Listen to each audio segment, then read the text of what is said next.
Kung ikaw ay may money machine na nagbibigay sa iyo ng pera araw-araw, poprotektahan mo ba ito? Malamang iingatan mo to, ilalagay sa vault, poproteksyonan para hindi mawala or masira.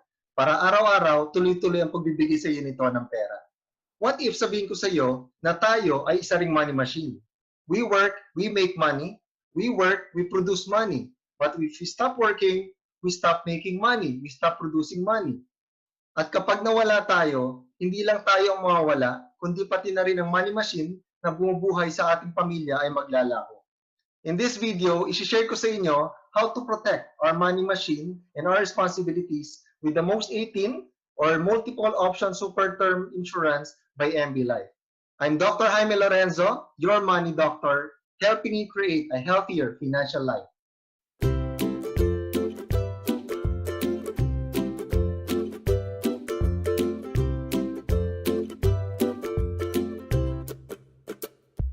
More than 50 years na ang MB Life or Manila Bankers Life. It was established by the late Senator Gil Puyat in 1967. MB Life is part of IMG Group of Companies. IMG or International Marketing Group ang pinakamalaki pong financial super hub sa Pilipinas ngayon. One-stop shop sa financial industry. Lahat ng kailangan natin para yumaman at protektahan ang ating yaman nandito na sa IMG. From healthcare industry, life insurance industry, investment industry, real estate, general insurance, and allied financial services. For healthcare industry, partner ng IMG si Kaiser International para sa ating mga short-term and long-term healthcare needs. Life insurance, MB Life and Fidelity Life. Investments, partner natin si Ramver Financials, and through Ramver, dala natin si Soldivo Funds, Philam Asset Management, Phil Equity, Atram, FAMI, or First Metro Asset Management Inc. Ito ang mutual fund company ng Metrobank Group and Sun Life Asset Management. These are mutual fund companies. Or if you want to invest directly in the stock market, you can do it with MyTrade. Sa real estate naman, condominium or house and lot, partners natin si SMBC, Ayala Land, DMCI, Vistaland under the Villar Group. Under Vistaland, nandyan yung Camellia, Brittany, Crown Asia, and Mega World Corporation. Under Mega World, nandyan si Empire East, SunTrust, and other brands. For general insurance, ito yung mga car insurance or fire insurance, partners natin si MAA, MAPFRE, Standard, QBE, Malayan Insurance. For allied financial services, APS or Asset Preservation Service, Everest Memorial Concierge Service, Kaiser Medical Center, Ozone, Globe, Informatics, and Haven of Infinity Memorial Garden. With IMG, you are a one-stop shop. Hindi mo na kailangan ng ahente because you can bypass the middleman. May direct access ka sa lahat ng mga companies na to for your financial needs. With IMG, you can become your own money manager. You can earn commissions and discounts from all these products and enjoy 28 membership benefits with IMG. Para sa list ng 28 membership benefits ni IMG, you can watch my financial coaching video. These are some of the group accounts of MB Life. Toyota, PBCom, K-Line, Leslie's, Maynilad, Lafarge Cement, and MG Prime Pharmaceuticals, among others. Pero bago natin i-discuss ang most 18, let me share to you the X-curve concept. Una ko natutunan to way back in 2005. Sabi ko, kung matutunan lang ito ng bawat pamilya, siguro wala ng tao maghihirap at malulubog sa utang at hindi makakaipon. Sa buhay natin, may dalawang lines. Isang line na pataas, isang line na pababa. The line going up is our savings line or investment line or our wealth line, the law of building wealth. Ang line na pababa is our responsibility line, the law of decreasing responsibility. Sinasabi sa X-curve, ang gusto natin gawin habang tumatanda tayo, umakyat ang savings natin, ang investment natin, ang wealth natin, habang ang responsibilities natin ay dapat bumaba. When we're younger, makikita natin sa X-curve na wala pa tayong masyadong savings kasi ito yung stage na nagsisimula pa lang tayo sa trabaho, sa career, sa negosyo. Pero madami tayong responsibilities. Ito yung mga bills na babayaran natin or utang na kailangan bayaran, pamilyang bubuhayin, or kung nakasandal sa atin ng mga magulang natin, sinusuportahan natin ang mga parents natin. Since wala tayong masyadong ipon, wala pa tayong pera, madami tayong responsibilities, we need to work hard for the money. Sinasabi sa X-curve, habang nagkakaedad tayo, dapat ang savings line natin or investments natin tumataas. 20s, 30s, 40s, pagdating natin ng 50s to 60s, dapat money is already working for us. Sabi nila, life is uncertain. Life is uncertain because of the word if, yung if sa gitna. Sa buhay natin, may dalawang if na pwede mangyari. Unang if is, what if we die too soon? Second if is, what if we live too long? In case we die too soon, who will take care of our family? Sinong bubuhay sa pamilya? Sa mga naiwanan natin, sino magbabayad ng mga utang na naiwan natin? So, ang solution to protect the money machine is life insurance. Now, in case we live long, who will take care of us kung wala tayong pera? Ang solution, dapat meron tayong investments and long-term healthcare. Pwede nating makontrol ang pagbibuild natin ng wealth. Kung malaki disiplina mo, marunong ka mag-invest, malaki ang cash flow mo, you can build wealth faster. What we cannot control is the risk of dying too soon. Kaya ngayon pa lang, to protect our money machine, dapat meron tayong insurance habang mababa ang ating ipon. Pag pinagpili tayo between investment and insurance, of course, alam natin, mas exciting pag-usapan ng investment. Life insurance is not a fun topic, but it is a critical part of our financial strategy because our family has to live when we die. Life insurance provides instant money sa ating pamilyang iiwanan. There are 3 steps to getting life insurance. Una, alamin mo, kailangan mo ba ng life insurance? Number 2, magkano life insurance ang kailangan mo? At ikatlo, anong klase ng insurance ang dapat na kunin mo? Dahil kapag hindi natin alam ang iba't ibang klase ng insurance, baka mabili natin yung hindi tama sa atin at baka masyadong mahal. Magkano bang protection ang kailangan natin? Ang sinasuggest nating basic formula is income replacement. I-multiply mo lang ang annual income mo by 10. For example, ang kinikita ko ay 20,000 per month, times 12 months, ang annual income ko ay 240,000 pesos. Times 10, I need 2.4 million protection. In case something happens to me, matatanggap ng pamilya ang insurance money, invest nila yan, at 10% rate of return sa stock market or mutual funds, kikita yan ng interest na 240,000 pesos divided by 12 months, mapapalitan yung 20,000 per month na pinoprovide ko nung ako'y buhay pa. Ang tanong, right now, do you have enough protection to replace your income? Nung hindi ko pa alam yung formula na to for income replacement, tuwan-tuwa na ako sa 200,000 insurance ko dati. Akala ko ang laki-laki na. Pero natutunan ko to, na-realize ko, bitin na bitin pa pala ang aking protection. So it's very important to have adequate protection for our family. Kung kayo tatanungin ko, anong pinaka-importante sa inyo? Kotse, bahay, or pamilya? Siyempre, isasagot natin pamilya. Pinaka-importante naman talaga pamilya sa atin. Pero ganitong totoong nangyayari. Ang kotse, insured. Ang bahay, insured. Pero ang pamilyang sumasakay araw-araw sa loob ng kotse na yan, natutulog sa loob ng bahay gabi-gabi, walang insurance or kulang ng insurance. Kung 1 milyon ng kotse, walang tanong-tanong, 1 milyon din ang fire insurance. Pag 5 milyon ng bahay, walang tanong-tanong, 5 million din ang fire insurance. Pero pagdating sa life insurance, ang laging tanong ganito, alin ba dyan ang pinakamura? So nagtitipid tayo sa maling bagay.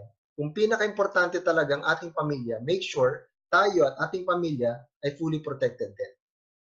Ngayon, alam na natin na kailangan natin ng life insurance. Alam na rin natin magkano ang kailangan natin kuning insurance. Ikatlo, anong klaseng insurance ang dapat nating kunin?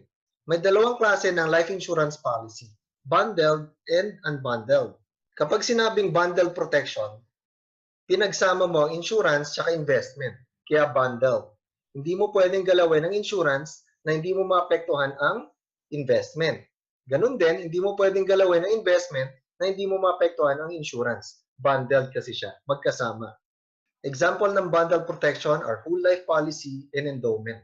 For example, kumuha ka ng policy mo, whole life or endowment, 1 million policy. Sa bundled protection, habang nagbabayad tayo, lumalaki ang cash value mo over time, pero ang protection side, lumiliit. For example, at this point, ang cash value mo ay 300,000 pesos na. In case of death, matatanggap ng pamilya mo ay 1 million insurance proceeds. Pero 700,000 lang dyan ang dinagdag ng life insurance company because 300,000 is your cash value, pera mo. Let's say dito naman nag-pass away si policy holder. Let's say ang cash value is already 800,000. 1 million pa rin ang bibigay sa pamilya, 800,000 galing sa cash value mo, 200,000 lang ang dinagdag ng insurance company. So ganun po sa bundle protection. Over time, lumalaki ang cash value natin, but the liability of the insurance company sa atin ay lumiliit. Kapag sinabing unbundled protection, pwede kang bumili ng pure insurance lang or tinatawag na term insurance. Since pure insurance lang ang bibilin mo, pwede kang makabili ng napakamurang protection. For example, 30 years old ka at gusto mong bumili ng 18-year term insurance na 1 million. It will only cost you 5,710 pesos. Napakamura. Since napakamura ng term insurance, magkakaroon ka ng mas malaking investable fund na pwede mo ilagay sa investment. Halimbawa, naglalagay ka ng 20,000 a year minus 5,710 sa policy mo, the rest, the difference, goes directly to your investment portion. Kaya habang tumatagal, lumalaki yung cash value or the savings side. Let's say at this point, 200,000 ang cash value or investment mo. In case of death, 1 million fixed insurance, dadagdag yung 200,000, so lalaki ang insurance proceed na matatanggap ng pamilya mo, 1.2 million. Let's say at this point naman, ang cash value mo or investment is already 800,000 plus the 1 million insurance, your family will receive 1.8 million. So if you want to get the most affordable life insurance and put more into your investment, buy term, invest the difference, BTIB. The multiple option super term 18 is an 18-year term life insurance with premium deposit fund or PDF. Ang PDF, ito yung investment portion where you can invest the difference. It allows maximum coverage at a minimal cost. For exactly the same amount of protection, most 18 requires you to pay a very low premium cost compared to other life insurance products, which will require you to pay higher amount of premium. The most 18 has the 4 cornerstones of a strong financial future. Ano ba tong apat na to? Una, safety, growth, tax advantage, protection. Safety. Siyempre, gusto natin safe ang pera natin. Kaya tayo naglalagay sa bangko because our money is safe in the bank. Pero alam natin, the growth of our money in the bank is very limited. Growth. Kaya tayo naglalagay sa investments, sa mutual funds or stock market because we want our money to grow. Pero alam natin, at certain times, the market can go negative. What if may malaking crisis na nangyari sa atin, then kulang ang emergency fund natin, then wala tayong choice but to redeem our money at a loss. Tax advantage. We all want to minimize taxation sa ating mga investments, and protection, we want to get the most affordable insurance. Now, what's revolutionary with most 18? Meron siya ng apat na ito. Una, pinakamurang term insurance protection. May tax advantage siya. Our PDF or investment can grow 5%, 10%, or even more than 12%. But our money is safe because it has zero negative feature. Ano ba yung zero negative feature? Ibig sabihin na zero negative feature, even the market goes negative. Ang minimum guarantee na ibibigay sa atin is kung ano yung interest rate na binibigay ng top 3 commercial banks sa atin. During good times, our money can grow 12% or even more. Gaano ba kaimportante na makaiwas tayo sa negative markets? Tignan natin si Mr. A at Mr. B. Si Mr. A, year 1, kumita siya ng positive 40%. Pero nung year 2, nag-negative 20% ang kanyang investment. So 40 minus 20, net is 20%. Si Mr. B, first year, kumita ng 10%, so talo siya ni Mr. A. Year 2, 10% positive. So net, same kay Mr. A, 20%. Pero tignan natin, pareho din ba ang result? Mr. A, nag-invest siya 100 pesos. On the first year, kumita siya ng 40%. So 40% is 40. So yung dating 100, naging 140. On the second year, however, nag-negative 20%. Negative 20% of 140 pesos is 28 pesos. 140 pesos minus 28 equals 112 pesos na lang ang pera ni Mr. A. Si Mr. B, tignan natin. Nag-invest si Mr. B ng 100 pesos, 10% is 10 pesos, 110 pesos end of first year. On the second year, kumita siya ng 10%. 10% of 110 is 11 pesos. So 110 plus 11, result is 121 versus kay Mr. A, 112. Kung titignan natin, parang pareho lang, pero the effect of negative is very significant. Kaya as much as possible, umiwas tayo sa negative markets. At magagawa natin yon sa PDF ng most 18. Bibigyan ko kayo ng dalawang illustrations. For example, client is 30 years old, gusto niya ng 1 million insurance coverage. Ang premium for age 30 is only 5,710 pesos. May one-time policy fee ito na 500 pesos. So the total annual premium for the first year is 6,210 pesos. But for the next 17 years, 5,710 pesos lang. Gamitin natin ang PDF net yield rate of 12%. Although na-discuss ko kanina, ang interest rate ng PDF ay pwedeng above 12% or pwedeng below 12%. Let's say on the first year, nakapag-contribute si client ng 1,000 a month or 12,000 for the first year. Minus the annual premium of 6,210 pesos, the difference is 5,790 pesos. Ito ang nai-invest sa PDF. Let's say at 12%, ang interest at the end of the first year is 695 pesos. Plus the capital of 5,790 pesos, projected year-end value at 12% is 6,485 pesos. Mapapansin po natin dito that the total benefit upon death on the first year is 1,006,485 pesos. Dahil dumagdag yung 6,485 pesos na nasa PDF. So in case of death, 1 million plus the amount of the PDF. On the second year, instead of 1,000 a month, nakayanan ni client na mag-ipon ng 2,000 pesos per month or a total of 24,000 pesos. Minus the annual premium of 5,710 pesos, the difference is 18,290 pesos. Itong nadagdag sa PDF. Plus, the PDF on the first year, sabay mag-earn ng interest kaya may 2,973 pesos po rito. The projected year-end value at the end of the second year is 27,748 pesos. So makikita natin dito, habang lumalaki yung PDF, lumalaki din yung death benefit. On the third year, nakapag-contribute si client ng 15,000. On the fourth year, 12,000. On the fifth year, 20,000 pesos. However, on the sixth year, hindi siya nakapag-contribute. Kasi medyo gipit siya, nakapag-withdraw siya ng 20,000 pesos. So the PDF, it's withdrawable anytime. Even on the first year, pwede ka na mag-withdraw. So ang total na nabawas from your PDF on the sixth year is 25,710 pesos. Your 20,000 withdrawal plus the premium of 5,710 pesos. Hindi maglalaps ang iyong policy because enough yung PDF mo to cover for the premium. On the seventh year, nakapag-contribute ng 20,000. On the eighth year, wala. On the ninth year, 12,000. And on the 10th year, 20,000 pesos. Total contribution ni client is 135,000 pesos. Total withdrawal made was 50,000 pesos because may additional withdrawal on the 13th year, 10,000, on the 14th year, 20,000. At the end of the 18 years, so makikita natin dito, nakapag-contribute si client ng 135,000, nakapag-withdraw siya ng 50,000 pesos, na-insure siya for 18 years, plus meron pa rin siyang mawi-withdraw na lump sum from his PDF na 180,000 pesos. Now, sabi ni client, after 18 years, bata pa siya, wala naman siyang paggagamitan sa 180,000, kukuha ulit ako ng another policy sa most 18. By that time, 48 years old na siya. The annual premium is already 15,500 pesos.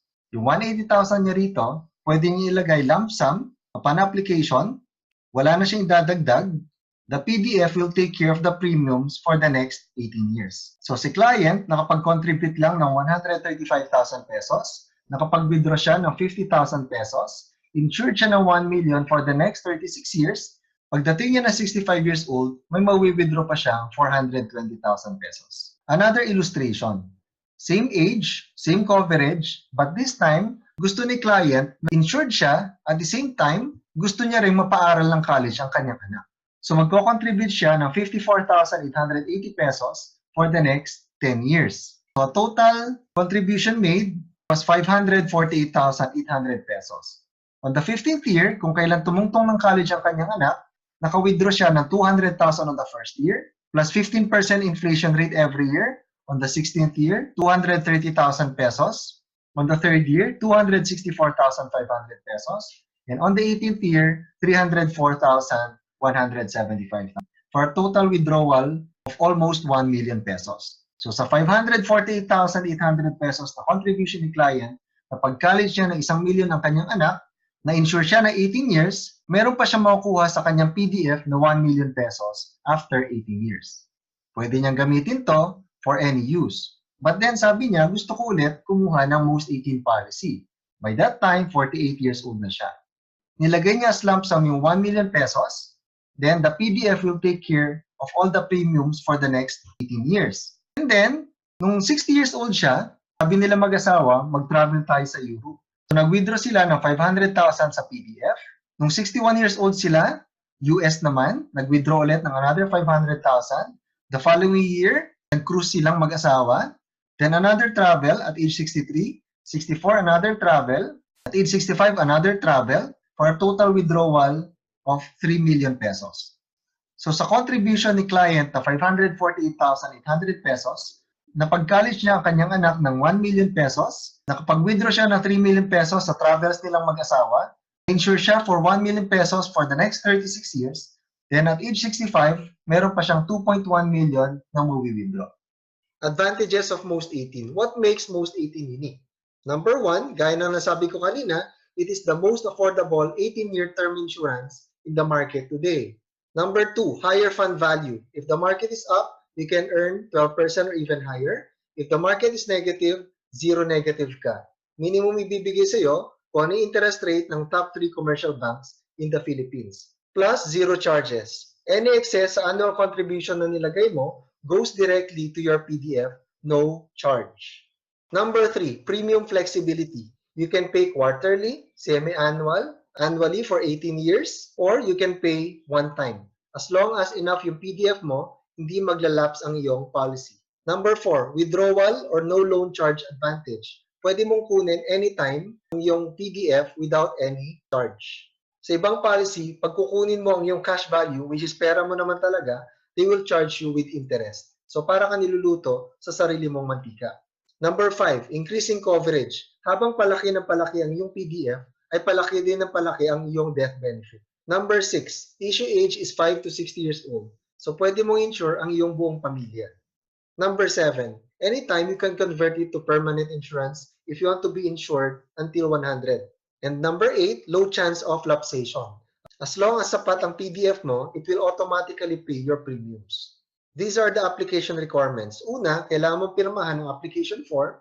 Number 2, you have to print and sign the proposal sheet. And number 3, photocopy of one valid ID with 3 specimen signatures.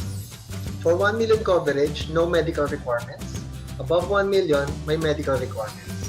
If you want to request for a proposal, you may ask the person who shared to you this video, or you may click the registration link below. This is our financial literacy book in IMG, The Secret to Saving and Building Your Future. Lahat ng natutunan ko at ginagawa ko since 2005 to have a healthy financial life, nasa libro na to. Sa IMG, naniniwala kami that financial education is not just for the wealthy, it's for everyone. If you want to attend a free financial coaching, either live seminar or webinar, simply register in the link below. If you have any question or clarification about Post 18 or about IMG, you can message me in Facebook, Jaime Lorenzo Jr. or My Money Doctor. Or you can email me at jaime.lorenzo@img-wealthacademy.com. Please leave a comment below and don't forget to hit the subscribe button so you'll get updated of my next financial coaching videos.